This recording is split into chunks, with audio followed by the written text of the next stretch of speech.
नमस्कार सभी साथियों का हमारे नॉलेज यूट्यूब चैनल पे।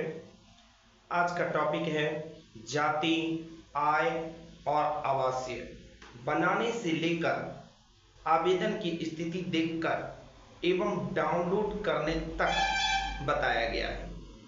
मेरा एक ही उद्देश्य था, एक ही वीडियो में जाति, आय और आवासीय की जितनी सारी प्रॉब्लम्स होती हैं वो सारा एक ही में समाहित हो। तो आज हम आप लोग के बीच लेकर आए हैं एक ही वीडियो में सभी प्रश्नों का समाधान। तो चलते हैं अपने बोर्ड्स पर और आपको समझाने का काम करते हैं। देखिए, जाति, आय और आवासीय अभी हम बनाने की प्रक्रिया को बता रहे हैं। इसके बाद इसके साथ आने वाली समस्याओं को बताएंगे, फिर डाउनलोड कर दिखाएंगे और क्या क्या दिक्कत हो सकती हैं वो सारा चीज पर डिस्कशन करेंगे। तो जाति, आय और आवासीय बनाने के लिए सर्वप्रथम आपको गूगल पर आरटीपीएस सर्च करना होता है। आरटीपीएस का फुल फॉर्म होता है राइट टू पब्लिक सर्विस, लोक सेवा का अधिकार। आरटीपीएस गूगल पर सर्च करते हैं तो पहला खुलकर आ जाता है जो डैशबोर्ड आपका आरटीपीएस का। उस पर क्लिक करने के बाद ऑनलाइन आवेदन लिखा हुआ होता है, उसके अंदर आते हैं। उसके अंदर आपको तीन चीज लिखी हुई होती हैं: लोक सेवाएं, अन्य सेवाएं, बाह्य सेवाएं। लोक सेवाएं के जब अंदर क्लिक करते हैं तो आपको आ जाता है सामान्य प्रशासन विभाग, और सामान्य प्रशासन विभाग के जब अंदर क्लिक करते हैं तो आवासीय प्रमाण पत्र का निर्गमन, जाति प्रमाण पत्र का निर्गमन, आय प्रमाण पत्र का निर्गमन, यह तीनों को अंदर से जब बारी बारी क्लिक करते हैं तो इसके अंदर हमको देखने को मिलता है आपको अंचल स्तर पर, अनुमंडल स्तर पर, जिला स्तर पर, मतलब समझ लीजिए आवासीय, जाति, आय जो ऑनलाइन करते हैं, ऑनलाइन करने वक्त आपको 3 ऑप्शन दिया हुआ होता है। आप अंचल स्तर से ऑनलाइन करना चाहते हैं, अनुमंडल स्तर से ऑनलाइन करना चाहते हैं या जिला स्तर से ऑनलाइन करना चाहते हैं। समझिए इस चीज को क्या है। अंचल स्तर पर आपके प्रखंड ब्लॉक लेवल पे होता है और अनुमंडल जो है सभी प्रखंड मिलाकर अनुमंडल बनता है।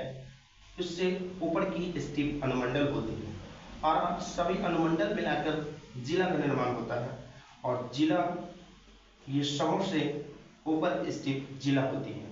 अंचल स्तर का अधिकारी आपको बीडीओ साहब होते हैं और अनुमंडल स्तर का अधिकारी एसडीओ साहब होते हैं और जिला स्तर के अधिकारी डीएम साहब, डिस्ट्रिक्ट मजिस्ट्रेट होते हैं।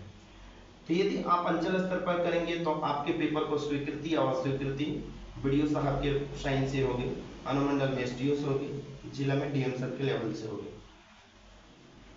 तो मेरे कहने का मतलब है आप जब भी ऑनलाइन करें तो अंचल स्तर पर ही ऑनलाइन करें, क्योंकि अंचल स्तर पर आपको यदि किसी भी प्रकार की परेशानी आती है तो आप अपने ब्लॉक, प्रखंड आसानी से जा और आ सकते हैं।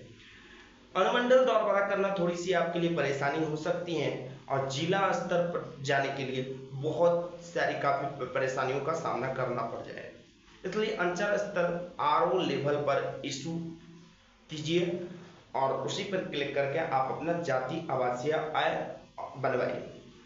अब देखिए, जैसे ही अंचल स्तर पर क्लिक करते हैं तो आपके सामने एक फॉर्म खुलकर आ जाता है। इस फॉर्म को फिल करने के लिए व्यक्तियों, जो भी कैंडिडेट्स होती हैं, उस कैंडिडेट्स का डिटेल्स मांगा जाता है: नाम, पता, पिता, माता, मोबाइल नंबर, आधार कार्ड, एक्सेट्रा।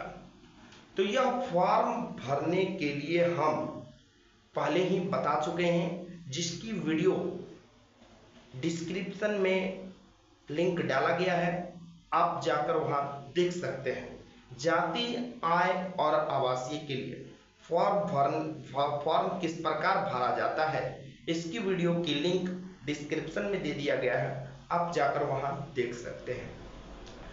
फॉर्म भरने के दौरान ही एक आती है फोटो अपलोडिंग की समस्याएं। उस समय आपका पासपोर्ट साइज फोटो अपलोड करने के लिए कहा जाता है। अब फोटो में कुछ झमेला हो जाती हैं, केबी में होती हैं, कुछ केबी साइज घटाना बढ़ाना पड़ता है। इसकी भी वीडियो हमारे चैनल पर ऑलरेडी उपलब्ध है, जिसका लिंक डिस्क्रिप्शन में दे दिया गया है। उसमें लिखा हुआ है किसी भी ऑनलाइन आवेदन के लिए फोटो के साइज को घटाना बढ़ाना और सेट करना किस प्रकार से किया जाता है, इसका लिंक डिस्क्रिप्शन में दे दिया गया है। आप जाकर वहां से वह देख सकते हैं। पूरा फॉर्म फिलअप करने के बाद, फोटो अपलोड करने के बाद नीचे आपको 3 बॉक्स आती हैं। वो बॉक्स के बारे में हम चर्चा करते हैं। फॉर्म फिल करने के बाद 3 बॉक्स आती है। एक आती है प्रोसीस्ड, कैंसल और रिसीव फॉर्म। प्रोसीस्ड क्या होती है? प्रोसीस्ड पर जैसे ही क्लिक करते हैं तो वो आपके फॉर्म को आगे नेक्स्ट करती हैं। अगला जो स्टेप आता है उसके लिए आपको बढ़ा देती हैं। कैंसिल जैसे ही करते हैं तो आपका फॉर्म यहीं से क्लोज और कैंसल हो जाता है। रिसीव फॉर्म जैसे ही करते हैं तो आपके सामने एक नया फॉर्म खुलकर आ जाता है, पुनः आपको भरने के लिए कहा जाता है। रिसीव फॉर्म इस स्थिति में हम लोग करते हैं जब मान के चलिए हमने पूरा फॉर्म भर लिया और लास्ट स्टेप में आ गए। अब हमको पता चली कि जो हमने डाटा दिया है वो गलत था, ये नहीं देना था, वो देना था, तो आप जाकर रिसीव फॉर्म करके पुनः दोबारा फॉर्म भर सकते हैं। उसके बाद जैसे ही प्रोसीस्ड पर क्लिक करते हैं तो आगे आने के बाद आपको आवश्यक दस्तावेज पूछी जाती हैं। सरकार के द्वारा 12 पहचान पत्रों में से, जैसे आधार कार्ड, पैन कार्ड, पहचान पत्र, राशन कार्ड, पासबुक एक्सेट्रा, 12 पहचान पत्रों में से कोई भी दस्तावेज आप लगा सकते हैं। यह दस्तावेज उसके पहचान के लिए अपलोडिंग किया जाता है। यदि आपने अपने ब्लॉक प्रखंड कार्यालय से लेना चाहते हैं तो वहां आप किस दस्तावेज को लेकर जाएंगे तो आपको मिल जाएगा। यदि आप इलेक्ट्रॉनिक कॉपी डाउनलोड करना चाहते हैं, उसमें कोई समस्याएं आ गई या कुछ भी, तो वो सारा कुछ पहचान के लिए एक आवश्यक दस्तावेज की जरूरत होती है, इसलिए यह आवश्यक दस्तावेज आपसे लिया जाता है। आवश्यक दस्तावेज में जैसे ही करते हैं तो उसमें एक अटैचमेंट आती है, उस पर क्लिक करते हैं और आप जो सिलेक्ट किए हैं Aadhaar card, PAN card, voter card, वो अपना यहाँ अपलोड करेंगे। अपलोड करने के बाद आपके सामने एक डिक्लेरेशन का पॉपअप खुल जाता है। डिक्लेरेशन में दिया रहता है कि मेरे द्वारा दी गई उपरोक्त सारी जानकारी सत्य है। यदि असत्य पाया जाता है तो मैं उनके लिए आवश्यक कार्रवाई के लिए तैयार हूँ। ये कुछ डिक्लेरेशन ऐसे ही होता है, उस बॉक्स को टिक करना पड़ता है। उसके बाद आपके सामने 3 बॉक्स फिर खुलता है। वह बॉक्स क्या है? सबमिट, कैंसल और क्रिएट न्यू फॉर्म। सबमिट करते हैं फाइनल सबमिट, तो यहाँ आपका प्रिंट और एक्सपोर्ट पीडीएफ आ जाता है। दूसरी आती है कैंसिल, यहाँ से कैंसिल करते हैं तो आपका खत्म हो जाता है। और क्रिएट न्यू फॉर्म करते हैं तो आपके सामने एक नया फॉर्म खुलकर आ जाता है जिसको भरना होता है। तो सबमिट एंड फाइनल करते हैं तो प्रिंट एक्सपोर्ट पीडीएफ आ जाती है। यहाँ से आप प्रिंट ले सकते हैं और यहाँ से पीडीएफ के रूप में सेव कर सकते हैं। अब ये तो रही आपको जाति, आय, आवासीय बनाने की प्रक्रिया, किस किस प्रकार से आप बना सकते हैं। अब इसके आगे आती हैं समस्याएं कि क्या क्या समस्याएं हो सकती हैं। यदि आपने ऑनलाइन कर लिया है और ऑनलाइन करने के बाद उसकी स्थिति को जांच करना है कि मेरा फॉर्म का आज 10 दिन हो चुका है, मेरा फॉर्म कहाँ है, अभी तक बना है या नहीं बना है, किस स्थिति में है, इसको देखने के लिए नागरिक अनुभाग जो आपके साइड में खुला हुआ है, नागरिक अनुभाग, इसके अंदर 5 क्वेश्चन आती हैं। जो आता है पहला खुद का पंजीकरण, दूसरी आती है पासवर्ड भूल गए, तीसरी आती है आवेदन की स्थिति देखें, चौथी आती है सर्टिफिकेट डाउनलोड करें और पांचवी आती है पात्रता की जांच करें। हम बारी बारी से सबों के बारे में बताएंगे। फिलहाल आप यह जान लीजिए कि जिसकी प्रॉब्लम्स होती हैं मैंडेटरी, उसके बारे में पहले समझ लीजिए, उसके बाद में हम बताएंगे। तो थर्ड नंबर में कि आवेदन की स्थिति देखें।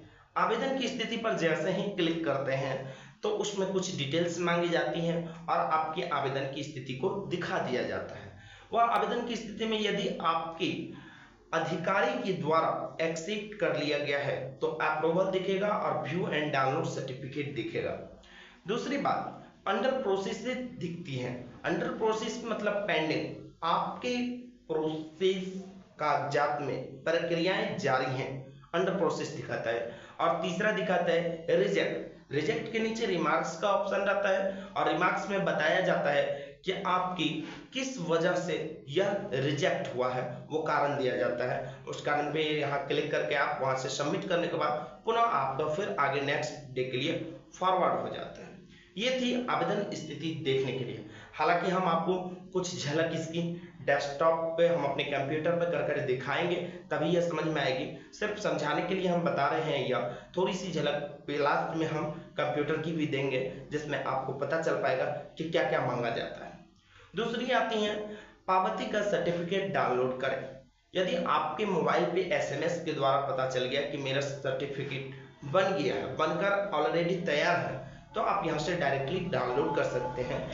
सर्टिफिकेट डाउनलोड करने पर जैसे ही क्लिक करते हैं तो आपके सामने एक रेफरेंस नंबर खुलता है, डेट ऑफ बर्थ खुलता है और कैप्चा होती है। इसको भर के देने के बाद आपका सर्टिफिकेट यहाँ से डाउनलोड हो जाता है।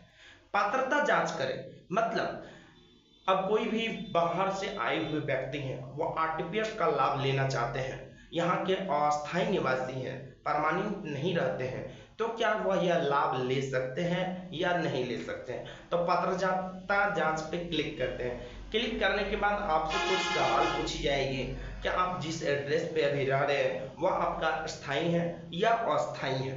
तो देखिए, हम डाउनलोड करने के लिए और आपको वो आवेदन की स्थिति देखने के लिए हम कंप्यूटर से झलक दिखा देते हैं और पात्रता के बारे में यही समझा देते हैं।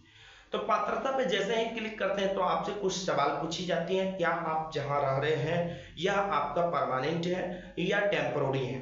तो आपने तो बहुत दिनों से बाहर रहा है और अभी के अभी यहाँ आए हुए हैं, तो आरटीपीएस का लाभ लेना चाहते हैं, तो आप यहाँ सही सही उनके प्रश्नों का जवाब देंगे। उसमें पूछा जाता है क्या आप अस्थायी हैं या अस्थायी हैं, तो जो भी है आप अपना क्लिक करते हैं। उसके बाद कुछ डिटेल्स पूछी जाती हैं, वैवाहिक स्थिति पूछी जाती हैं। वो सारा कुछ भरने के बाद वह अपना एक पॉपअप खोल के देता है, उसमें बताया जाता है कि आप किस किस योजनाओं की लाभ ले सकते हैं।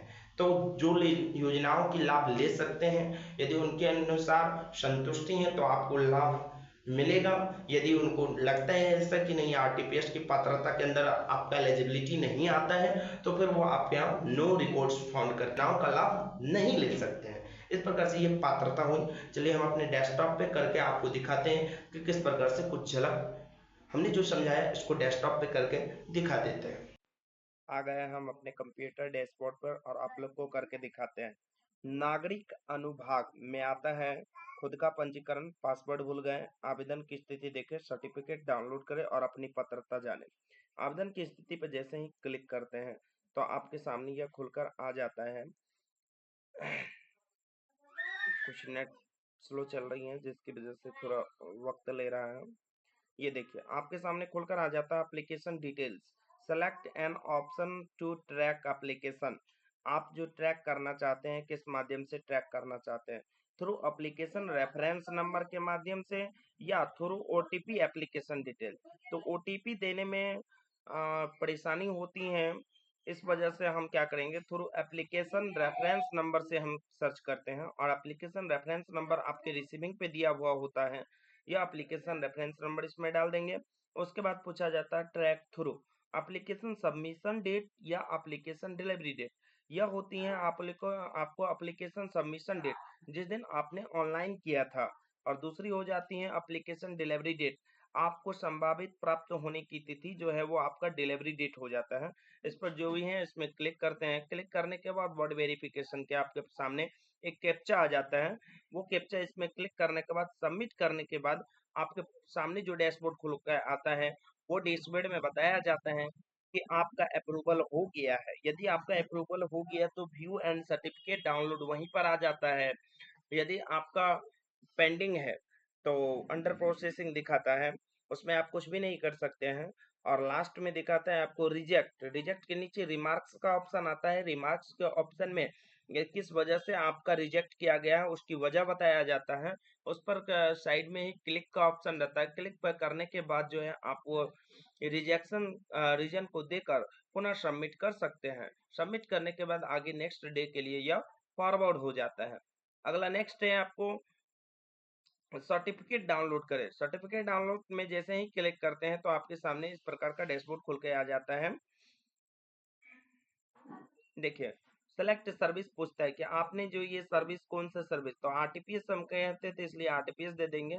एप्लीकेशन रेफरेंस नंबर, इसमें रेफरेंस नंबर दे देंगे। उसके बाद एप्लीकेशन का नाम, आवेदक का नाम, उसके बाद जो है रिफ्रेश करके यहाँ कैप्चा जो दिया हुआ है वो कैप्चा दे देंगे। डाउनलोड सर्टिफिकेट करेंगे तो यहाँ आपका पीडीएफ के रूप में सर्टिफिकेट डाउनलोड हो जाएगा।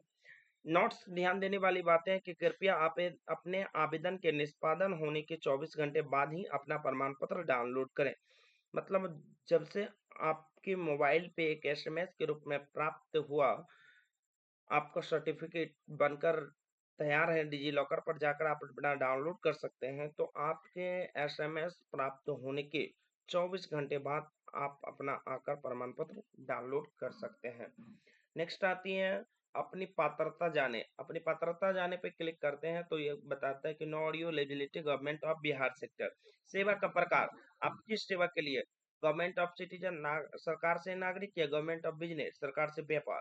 तो सेवा का प्रकार है सर्विस कैटेगरी, सेवा का श्रेणी, कौन सा सर्विस लेना चाहता है, आरटीपीएस, लोक सेवाएं। नेक्स्ट करते हैं तो आपसे कुछ पूछा जाता है कि अप्लाइंग फॉर सर्विस, आवेदन किसके लिए करते हैं, फैमिली परिवार या पति पत्नी माता पिता स्वयं, जो भी आप हम यहाँ स्वयं कर रहे हैं। समझाने के लिए बता रहे हैं डिपार्टमेंटल विभाग जैसे ही करते हैं तो कौन से विभाग के लिए आप करते हैं, राजस्व विभाग, समाज कल्याण विभाग, गृह विभाग, जो भी क्लियर देना है इसमें क्लिक करेंगे। नेक्स्ट करते हैं। उसके बाद पूछा जाता है कि you are eligible for following service, आपकी पात्रता निम्नलिखित सेवाओं के लिए है। सिर्फ इश्यूएंस ऑफ कैरेक्टर सर्टिफिकेट, आचरण प्रमाण पत्र के लिए यहाँ आप आवेदन कर सकते हैं। इस प्रकार से नो योर एलिजिबिलिटी, आप अपनी योग्यता के बारे में जान सकते हैं। यदि आप बाहर के अस्थायी निवासी हैं, यहाँ आकर कुछ दिनों के लिए वास किए हैं, तो फिर जो है आपको ये सेवा जो है कुछ ही सेवा आपके लिए एलिजिबल होगी, कुछ जो है आपके लिए डिजेबल आती हैं। सभी सेवाओं का लाभ आप नहीं ले सकते हैं। योजनाओं की लाभ लेने के लिए यह जानकारी आपको यहाँ दिया गया है। आरटीपीएस के किस किस योजनाओं का आप लाभ ले सकते हैं, यहाँ से आप अपनी पात्रता जांच कर सकते हैं। हमारे चैनल पर इसी प्रकार की महत्वपूर्ण वीडियो मिलती रहती हैं। यदि आप भी इसकी सूचना लेना चाहते हैं तो चैनल को सब्सक्राइब कीजिए, बेल आइकन की बटन को दबा दीजिए, ताकि जब भी यह वीडियो इस प्रकार की वीडियो अपलोड की जाएगी तो इसका नोटिफिकेशन सबसे पहले आपके मोबाइल तक पहुंचे और आप देखकर लाभान्वित हो सकें। यदि आप हमारे चैनल पर नए हैं तो चैनल को सब्सक्राइब कीजिए, लाइक कीजिए, दूसरों के साथ शेयर कीजिए ताकि वह भी लाभान्वित हो सके। मिलते हैं नेक्स्ट वीडियो के साथ, तब तक के लिए धन्यवाद।